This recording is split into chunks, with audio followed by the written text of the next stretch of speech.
بيتكلم فيلمنا النهارده عن قائد اسمه فيكتور، واللي بيأسس إمبراطورية فيها جيش من مصاصين الدماء عشان يقدر يحمي مملكته من المستذئبين. وبيكون نسل المستذئبين نسل شرس جدا ومش بيقدر ياخد شكل الجنس البشري لحد ما بيطول الطفل من نسل المستذئبين واللي اسمه لوشن، وبيدخل عليه فيكتور وبيقتل المستذئب اللي معاه، وبيحذروا القادة ان الطفل اللي معاه ده لازم يقتلوه، لكن فيكتور مش بيقتله وبيربي لوشن وبيكبره، وبيكون لوشن افضل واحسن المحاربين اللي في الامبراطورية، وبيستغل فيكتور لوشن عشان قوته، وبيكون عايز يخليه شرس كمستذئب، فكان بيدخله عبيد عشان يتحول وياكلهم. ومن هنا بدأت سلالة اللايكنز اللي بيكونوا مستذئبين بس مروضين، يعني بيبقوا تحت السيطرة وفي نفس الوقت بيقدروا يعيشوا كبشر، ولذلك بيستخدموا فيكتور كعبيد او كمستذئبين في حراسة الامبراطورية من الخارج، لان طبعا زي ما احنا عارفين مصاصين الدماء ما بيقدروش يخرجوا في النهار عشان الشمس بتحرقهم. ومن هنا يبدأ فيلمنا. بتكون سونيا بنت القائد فيكتور في جولة خارج الامبراطورية، وبيطلع عليها المستذئبين وبيطاردوها، لكنها بتقتل شوية منهم وبيطاردها باقي المستذئبين لحد الامبراطورية، وبيضرب الحراس سهام عليهم وبيحاولوا يقتلوهم. وهنا بيظهر لوش واللي بيقتل منهم 2 بالقوس بتاعه،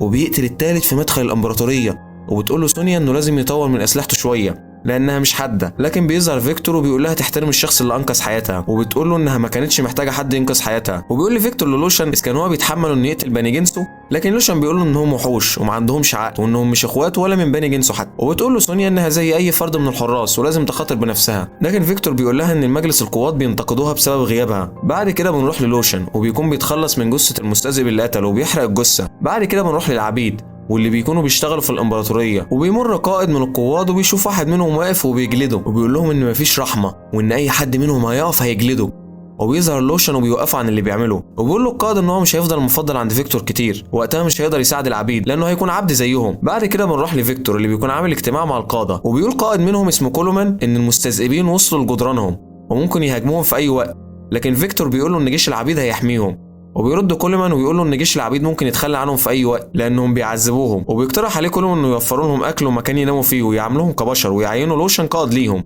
ويطلب منه انه ياخد راي سونيا لكنها بتكون مش موجوده في الاجتماع اصلا. وبيطلب فيكتور من مساعده اللي بيكون اسمه تانيس يدور على سونيا، وبيقول لفيكتور لكولمان انه هيفكر في اقتراحه. بعد كده بنروح للوشن واللي يكون بيستخبى من الحراس وبينزل في نفق تحت الامبراطوريه، وبيروح يقابل سونيا واللي بيكون تانيس بيدور عنها في ارجاء الامبراطوريه ومش لاقيها، لكنها بتكون مع لوشن، وده السر اللي ما كانش فيه اي حد بيعرفه، وان سونيا ولوشن بيكونوا في علاقه حب مع بعض، وتانيس بيعرف عن العلاقه اللي بينهم. وبيقول لوشن لسونيا انه عايز يهرب من الامبراطوريه وعايزها تهرب معاه، لكن سونيا بتقول له انهم هيقدروا يتعقبوه عشان الطوق اللي في رقبته، لكنه بيقول لها انه صنع مفتاح وهيقدر يشيل الطوق من رقبته، وبالتالي مش هيقدروا يتعقبوه. لكن بترفض سونيا فكرته وهو بيصر على الهروب، ويقول لها انه مش هيقدر يمشي من هنا من غيرها. وبيخرج لوشن للساحه وبيراقب المكان عشان يخرج سونيا وبيخرجها، وهنا بيشوفه مساعد فيكتور تانيس، وبيروح لفيكتور وبيتكلم معاه عن سونيا، لكنه مش بيقول له انه شافها مع لوشن، ودي كانت حاجه غريبه جدا. بعد كده بيكون في قافله من النبلاء رايحه الامبراطوريه، وبيقابلهم حراس عشان يستقبلوهم، وبيبعتوا اشاره للامبراطوريه عشان تطلع لهم سونيا تستقبلهم نيابه عن ولادها. وبتروح للوشن عشان تاخد منه السيف، وبيطلب منها ما تطلعش بنفسها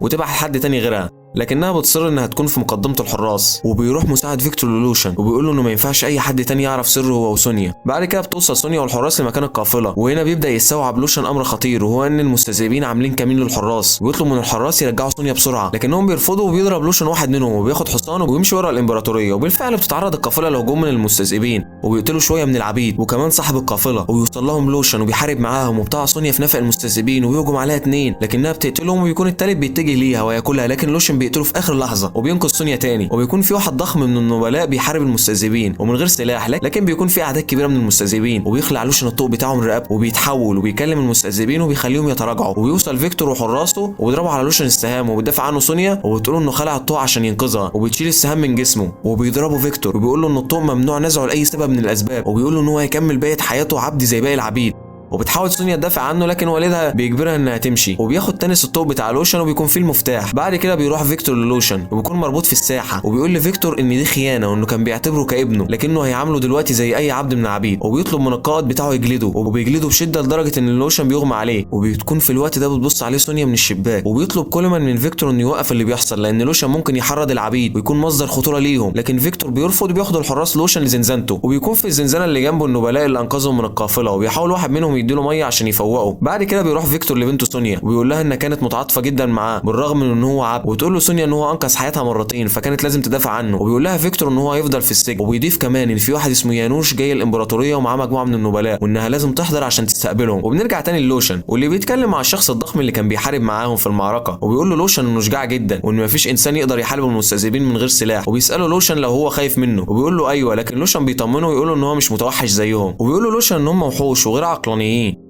بعد كده بتروح سونيا لوشن السجن عشان تطمن عليه، وبيقول لها لوشن ان هو لازم يهرب من السجن، وبيطلب منها لوشن تروح لتانيس لكنها بتقول له انها مش بتثق فيه، وبيقول لها لوشن ان تانيس عارف سرهم وانه اكيد محتاج منهم حاجه لانه ما قالش لفيكتور. وبتوصل القافله الامبراطوريه وبيكونوا جايبين لفيكتور الفضه، وبيقول له يانوش ان القافله تم غزوها من المستذئبين، وبيقول له فيكتور انه لازم يدفعوا له اكتر عشان يحميه، لكن يانوش بيقول له انه مش بيحميه وانهم كانوا هيموتوه في الطريق وان في قافله ماتت كمان. وبيضيف يانوش ان هو مش هيدفع لهم تاني، بيقول له يانوش ان ده مكان ملعون وانهم شياطين، وبيخنقوا فيكتور وبيخبطوا في عمود وبيموتوا. بعد كده بنروح السجن واللي بيحصل فيهم شجره بين المساجين على الاكل لان الاكل بيكون قليل، ويضحكوا عليهم قاده السجن، وبيتدخل لوشن ويوقف الخناقه ويقول لهم ان هم مش حيوانات وانهم ما يسمحوش لنفسهم ان يكونوا لعبه بيتسلى بيها قاده السجن، وبيحاول يوعيهم ويوصف لهم تجربته معاهم، وكمان بيشجعهم ان هم يطيعوه وبيعملوا انقلاب عليهم. بعد كده بيقول فيكتور لسونيا انه هينفي لوشن لانه شاكك انه هيحرض المساجين عليهم، وبتقترح عليه سونيا بعض الاشخاص ينفيهم عشان تبعد عنها الشك انها تكون متواطئه مع لوشن. بعد كده بتروح سونيا لتانيس وبتهدده بالقتل لو ما قالهاش سبب اخفاء سرهم عن فيكتور، ويقول لها انه خاف يقول له كده عشان ممكن يقتله، وبيعملوا صفقه مع بعض وبتكون انها تديله مكانها في المجلس مقابل انه يهرب لوشن. وبيجي تانيس ومعاه سونيا لوشن السجن، وبتقول له سونيا انه لازم يهرب قبل تحول البشريين واللي ابوها يقتله، لكنه بيقول لها تهرب معاه وبترفض سونيا، وبتقول له انها هتقابله بعد 3 ايام وقت الغروب عند الهضبه. ويمشي تانيس وسونيا ويرجع تانيس وبيديله مفتاح الطوق بتاعه. بعد كده بياخدوا مجموعه النبلاء عشان يحولوهم لمستذئبين وبيتعرضوا للعض من المستذئب، وبيرجعوا السجن تاني وبيكلمهم لوشن وبيحاول يقنعهم انهم يهربوا معاه. بعد كده بيروح قائد الحرس للسجن وبيقول لواحد من المساجين ان لوشن هرب،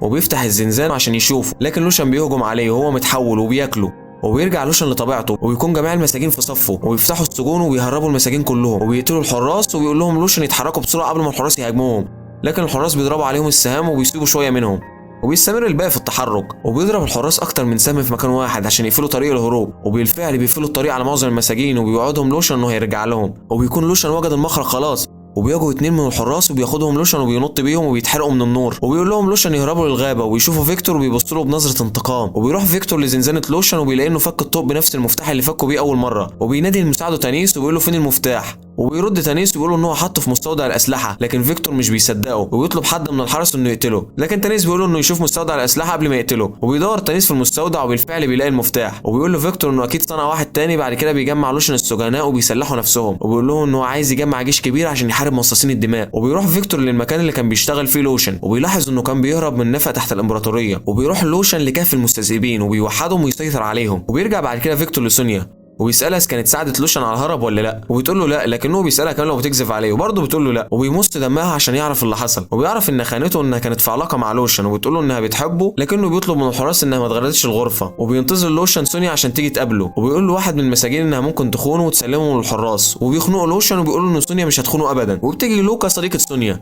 وتقول له انهم قبضوا على سونيا، وبتقول له انهم عرفوا علاقتهم مع بعض، وبيرجع لوشن تاني للامبراطوريه عشان ينقذ سونيا، وبيدخل الامبراطوريه من غير ما اي حد يشوفه، ويسمع حارس من حراس سونيا صوت ويروح يشوف مصدر الصوت ده ايه، وبيقتلوا لوشن، وبيقتل كمان الحارس التاني، وبيدخل لسونيا وبيقول لها ان هم لازم يقربوا بسرعه، وبيقتل باقي الحراس هو وسونيا، بينزلوا النفق، وبيجي واحد من الحرس يقول لفيكتور ان بنته سونيا بتهرب، وبيقول له ان هو عارف، وبيفتحوا مخارج النفق وبيرموا عليهم براميل بنزين وبيولعوا فيها، وبيعملوا كده في كل المخارج وبيحاصروهم في النفق، وبيخرج لوشن من اخر مخرج وسط الحراس وبيحاربهم، وبتخرج بعد سونيا وتقتل الحراس، لكن الحراس بتقدر تمسك لوشن،